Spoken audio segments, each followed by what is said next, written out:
जानकारी में लाना चाहूँगा।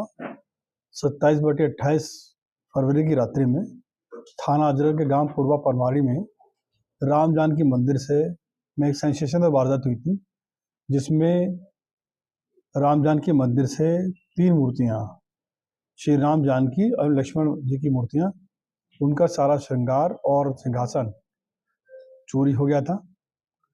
इस घटना को जब देखा गया और उस पर काम किया गया तो सूचनाओं जो डेवलप की गई उसके आधार पर पता चला कि गांव के ही लोगों ने मुखबिरी करी है। इस मुखबिरी के आधार पर 2 मुलजिमान की गिरफ्तारी की गई थी, हल्लू और भगवान दास।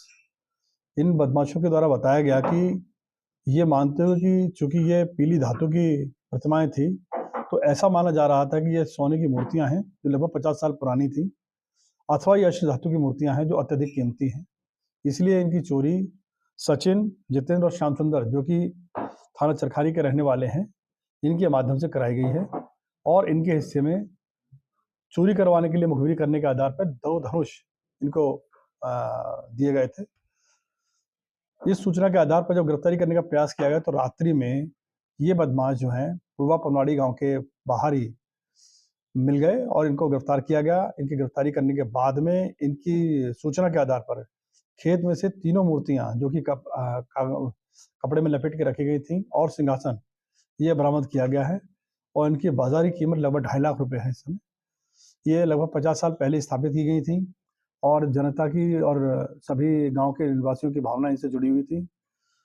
इसलिए ये केस अत्यधिक संवेदनशील भी था और भावना से जुड़ा होने के नाते पुलिस के लिए बहुत महत्वपूर्ण केस था। यहाँ सबसे इम्पोर्टेंट बात है जो मैं बताना चाहूँगा, जो पुलिस टीम जिसने बरामदी करी है, सीओ कुलपहाड़ रविकांत गौड़ के नेतृत्व में एसओ सुभाष चंद्र, एसएसआई धर्मेंद्र और उनके साथियों ने जो बरामदी करी है, ये इसलिए बहुत अधिक महत्वपूर्ण हो जाती है कि इसमें सर्विलेंस की कोई मदद नहीं ली गई, एसओजी की कोई मदद नहीं ली गई। ये थाना और सर्कल ऑफिसर के माध्यम से बरामदी की गई है, इसलिए केस बहुत महत्वपूर्ण है। और इन तीनों बदमाशों की गिरफ्तारी पर 25-25 हज़ार रुपये के इनाम की घोषणा मेरे द्वारा की गई थी, जो कि ये नकद पुरस्कार इस टीम को दिया जाएगा। कोई आपराधिक इतिहास? नहीं, ये इसमें का कोई आपराधिक इतिहास नहीं है। इसके पीछे की कहानी बता देता हूँ।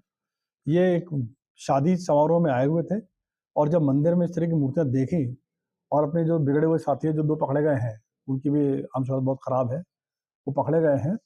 इन लोगों ने मिलकर के ये काम करने के लिए अंजाम देने के लिए विस्फोट किया और षड्यंत्र बनाया। उसके आधार पर इन्होंने वारदात करी है। अभी इनका कोई आपराधिक इतिहास नहीं है। तीनों बदमाश जो गिरफ्तार किए गए, सचिन, जितेंद्र और श्याम सुंदर, इनकी आयु जो है एवरेज एज लगभग 22 साल के करीब की है। तो ये नए बदमाश हैं जिनकी गिरफ्तारी सुनिश्चित की गई है।